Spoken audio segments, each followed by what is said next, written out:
All right, so look,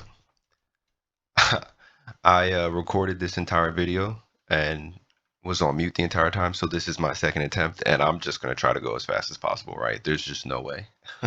All right, so for season two, my goal is to be able to make 4 builds, but realistically, maybe I'll only have time to do 2. We'll see. So for now, the 2 builds that I kind of made for now are going to be the Rogue and the Druid.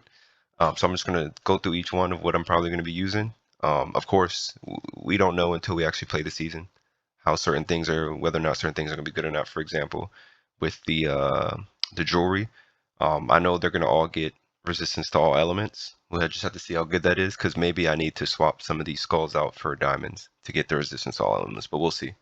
We'll see how hard it hits. But for now, this is my build.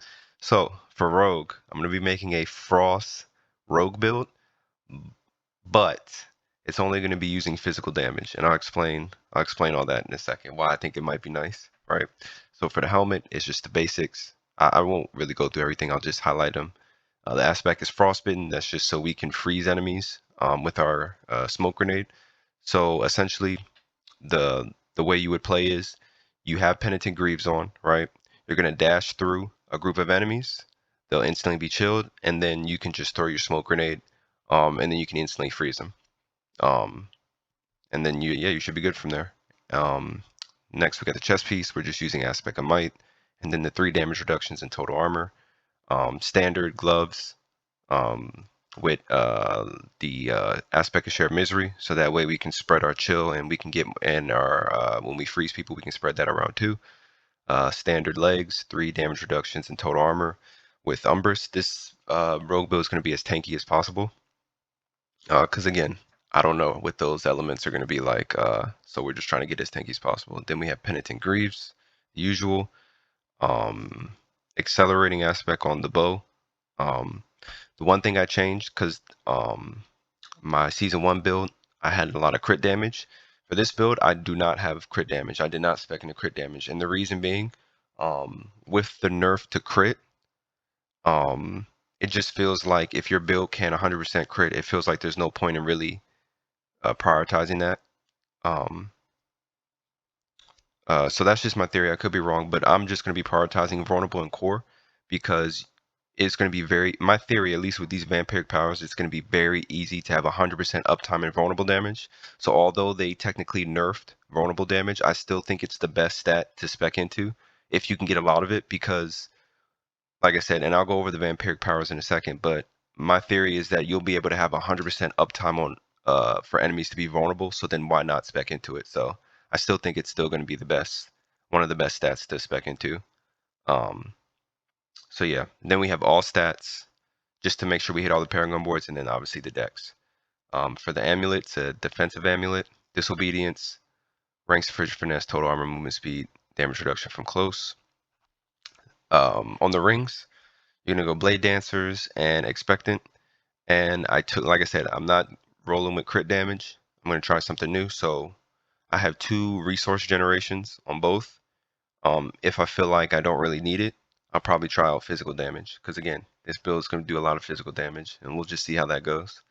And then you have condemnation, and then you have edge masters. And again, the same thing as the bow here, vulnerable core, all stats decks. Now with the skills, um, we're going with puncture, obviously, twisting blades, sturdy, siphoning strikes, shadow step, weapon mastery, concussive, I'm sorry, yeah, concussive, trick attacks, and then rapid gambits, right? So the reason why I might even end up putting this to 3, but the reason why we want this is because we don't have the 3 evade charges on our boots, and for this build, I'm going to be trying to utilizing the vampiric power where you invade, you get the unstoppable. After playing with my druid in season 2, I didn't realize how much fun it was to just be perma unstoppable, and now I want to do that for my rogue. I just want to be, I want to try to have 100% uptime of unstoppable. Obviously, I won't be able to, but try to get as close as possible. Just 1 rank of dash. Then you have concealment. Then you have your smoke grenade. So this isn't on the skill bar. I'm just testing something out here. You can probably put these 3 points in somewhere else if you don't want it. but essentially I just either want the crit chance or the attack speed, and I'll go over why I didn't immediately spec into the attack speed once we get into the vampiric powers. Then you got exploit, malice, 3 ranks of frigid finesse. Now if you want to use cold imbuement, you can. I personally don't really care for it. The only thing it's good for is the 20% times damage to crowd control frozen enemies, but you only get this twice. So I just feel like this is kind of useless. I was never a fan of this. The only imbuement skill I ever really liked was shadow imbuement. So I don't really care for this. If you want it, just take off shadow step. That's what I would take off. I would take off shadow step and then just put this here, but I'm not going to use it. Then we have innervation, second wind. The reason why I'm using second wind, because I didn't use it for season 1, is because of the vampiric powers, and we'll go over that in just a sec. Then you have adrenaline rush, haste, and then I'll always use close quarter combat, so I'll never use anything else but that. Into the Paragon board, right? So starting board is closer, and then you have exploit weaknesses, exploit, and then you have diminish. Now I might end up swapping this to devious. It just depends how tanky this build ends up coming out. I mean, the planner says I'll have 8,800 armor. In my experience, usually whatever armor it tells you have more than that. Could be wrong, but we'll see how much armor I really have. If it's in that 8,000 mark, oh yeah, then maybe I won't need that 10% reduced damage from physical damage. But we'll see. And maybe we'll just do devious to get the extra little multi. Then you have cheap shot, control. And then you have tricks of the trade, chip for the physical damage and for the multi. And then you have no witnesses combat. Now, usually with these percents, I always like to say that you want to spec into percents that have the most uptime. And usually I do not spec into crowd control. But I think it would be fine because I think, for the most part, you should always have an enemy crowd control when you're doing dungeons. Bosses in this game are a joke outside of Lilith, so that shouldn't be a problem. And for Lilith, this will serve a purpose for stagger phases, which also with one of the vampiric powers, I think this will be really nice. But I mean, look, we have a healthy amount of core. We have cutthroat, which specs into core, and then you have physical damage. So you should be fine. It's a pretty healthy amount of percents, and then you have 246 vulnerable. So you should be fine. All right, so now let's just go over the vampiric powers real quick. So for the rogue, right? I think this power terror, I think is going to be really nice against bosses. So like specifically Lilith, because I don't know how good the other bosses are going to be, right?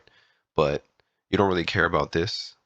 But getting guaranteed crits when they're feared, and remember, anytime a boss is staggered, they're all forms of crowd control. So anytime a boss is staggered, it's feared, which means that anytime a boss is staggered, you're guaranteed crits. So for this, I'm only going to use this when I go against Lilith, and I'll swap it out for Metamorphosis. But yeah, that's the reason why I put this here. But the main 5 that I'll use for majority of the content, right, is Moonrise. Hitting an enemy with a basic skill grants you 4% attack speed for 10 seconds, stacking up to 5 times, so that's 20% attack speed. Upon reaching a maximum stacks, you enter the Vampiric Blood Rage. You don't care about the 160% basic skill damage, but you get 15% movement speed for 10 seconds. The reason why I chose this one is because I'm trying to get the max movement speed and the max attack speed that you can get in this game, right? So this is going to synergize with this very well because this says lucky hit up to a 20% chance to increase your attack speed by 40% of your total movement speed for 6 seconds. Now, if this means just your base movement speed 100%, then you're only going to get 40, right? But if this means that if you reach the cap at 200%, then this will become 80, right? And so if you think about it, you could potentially have 80% attack speed plus the 20 here, that's 100, plus the 50 that you're going to get from the bow. So I think the attack speed cap is 150. I could be wrong, but I mean, 150% attack speed is nuts. I mean, so yeah, that's the reason why I chose this. And then you have Metamorphosis. When you invade, you turn into a cloud of bats, become unstoppable for 4 seconds. Now, the important part is this. Enemies along your path take 160% physical damage and are afflicted with vampiric curse. This is the key word right here. So, in theory, the way these vampiric curses are going to work is, especially if you use this Prey on the Weak, enemies are vulnerable when affected by a vampiric curse. Now, I looked at the patch notes. I didn't see anything about a timer, on how long a vampiric curse stays on an enemy. So I'm assuming that it's permanent until they die. So that means that you can have enemies perma vulnerable, which is why for this rogue build I stacked as much vulnerable as I could.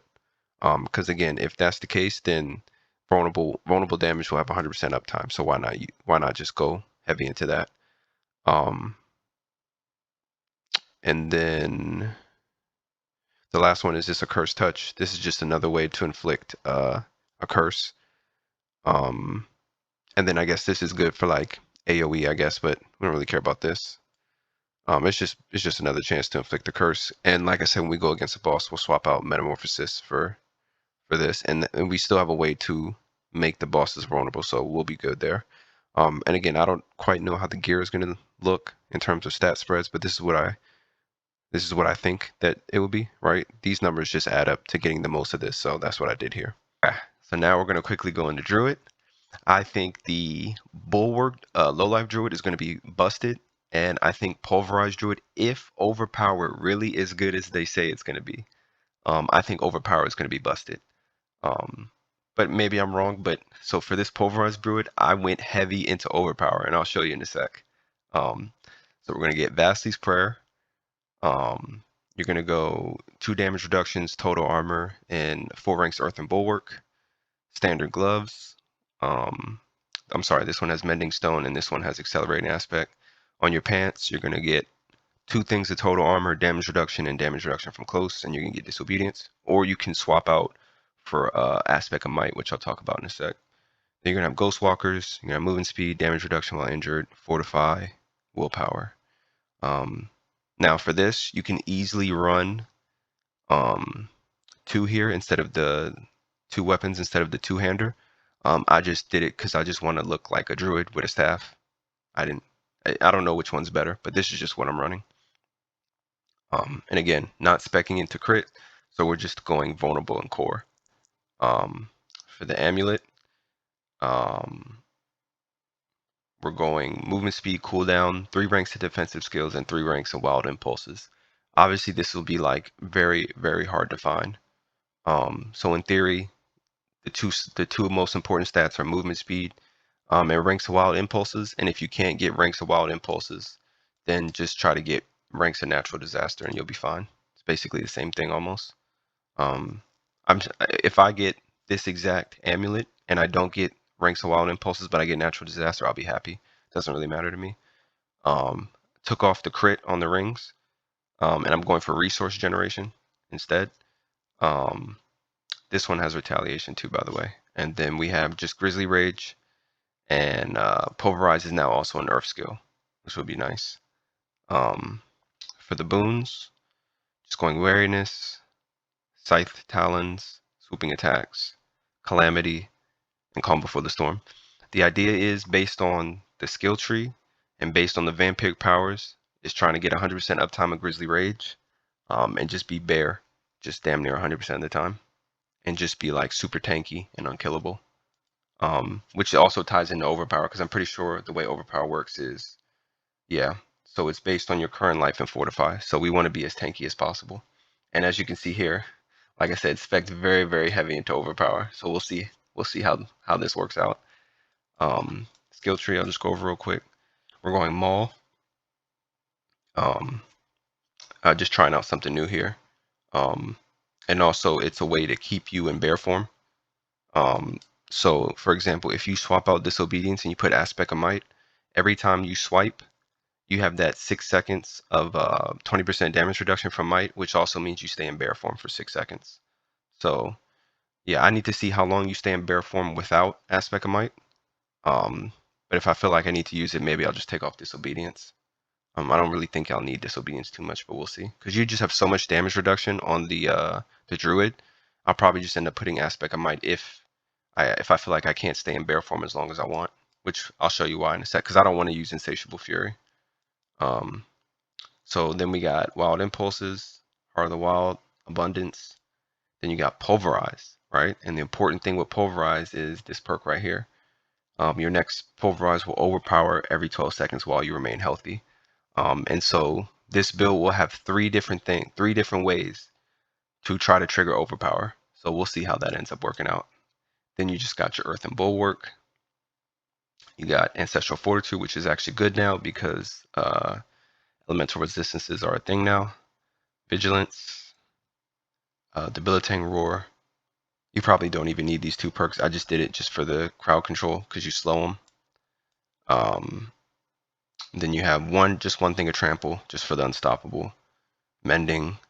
Provocation is your second way of triggering overpower. And again, if I feel like I can't stay in bear form for at least 16 seconds, which, I mean, in theory, you should have no problem doing because you'll be in Grizzly Rage the entire time, which is the reason why I have Maul too.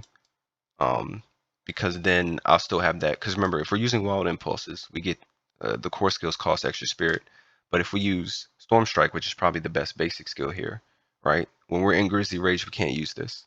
So at least we'll be able to get some resource generation here. So that's just my theory on this. So yeah.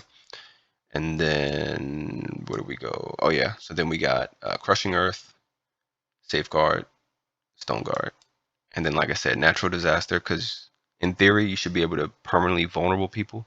So maybe this is better than this. I mean, you get 6% less damage, but at least your core skills don't cost that extra spirit. So if I'm having spirit issues, maybe Natural Disaster will be better, and then maybe I'll update this.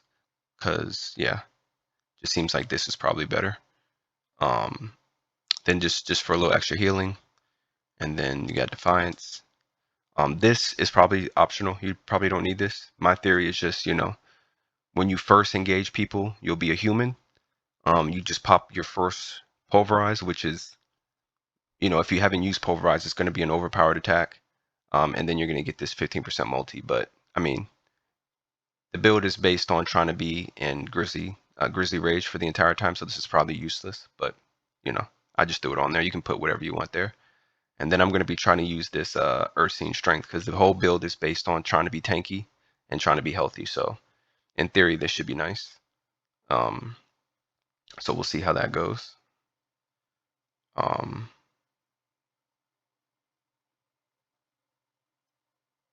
Interesting. You could even maybe use this. This could probably be nice too. I wonder which one. Yeah, they both give you 30%. This one's for 15 seconds. But again, you should be tanky, so maybe this one's probably the best. Anyway, sorry about that. And now we go into the Paragon. So we're just going Werebear because all of our attacks will be in Werebear. This will be a Werebear attack now because of this. So we should be able to get a good amount of damage from that. And then here we're actually picking up in the Ancestral Guidance Board, we're actually picking up this resistance to all elements because again, they said it's a thing now. So this should definitely help. And we're using Outmatch so that we get the extra core and the extra resistance. And then from here, you're just getting your basic rare nodes. I'm not really going to talk any of these. You can just see them. Fang and Claw, the reason why I spec'd into Nature's Will is because now that Pulverize is also an Earth skill, Earth skills are nature magic skills. At least they should be. And so you should get a small little bonus from here. So that's the reason why I spec'd into these. If you want to change the board around, you could probably get some of this too, if you want to, but I don't think you need that. Next board is Survival Instincts. You're going to get Earth and Sky. So that way you're getting the extra armor while in Werebear, and then the extra damage while in bear form. You're going to pick that up. And then for the 5th board, you're going to get Earth and Devastation.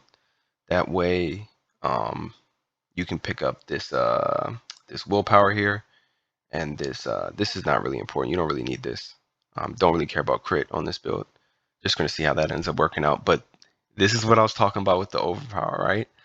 So if overpower is as good as they say they are, this glyph could be insane, right? Because you're getting 29.7 increased overpower damage for every 5 intelligence. And so you can get 261 additional overpower. Plus it's a multi. Anytime you overpower an enemy, all damage they take from you is increased by 12 times for 5 seconds. So in theory, this could be really nice. We'll see how it ends up working out. And then the last board will be Heightened Malice Exploit. Now, with this board, right?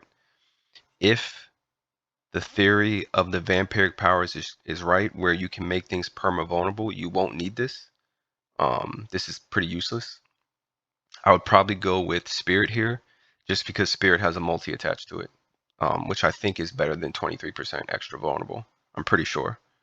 So I'd probably go Spirit here, but yeah, I don't know. You can put whatever you want here. It doesn't really matter. And then we'll just quickly touch on the pulverized Druid. So then over here we have the Druid, right? So again, trying to get as much overpower as possible, right? So, and also this is your third ability that allows you to get guaranteed overpower, right? So in theory, we should be overpowering a lot, but this is Blood Boil. When your core skills overpower an enemy, you spawn 3 blood drops. Collecting a blood drop causes it to explode, dealing 60% physical damage around you. This, like I said, this isn't really important. I just picked this for this. Then you have Ravenous. Lucky hit up to 20% chance to increase your attack speed of your total movement speed on this character. I'm pretty sure that you'll basically be perma unstoppable. And since we're running Ghost Walkers, we'll get that extra movement speed. So I'm pretty sure we can hit the movement speed cap on the Druid. So we should be good, and we should get the full benefit of this again if 200% movement speed counts for this. Then we have a Curse Touch. This is just another way again to get that Vampire Curse. And then you have this is just so they're vulnerable. And then this is just to increase the duration of Grizzly Rage. And then again, this is what I assume the stats would look like, right?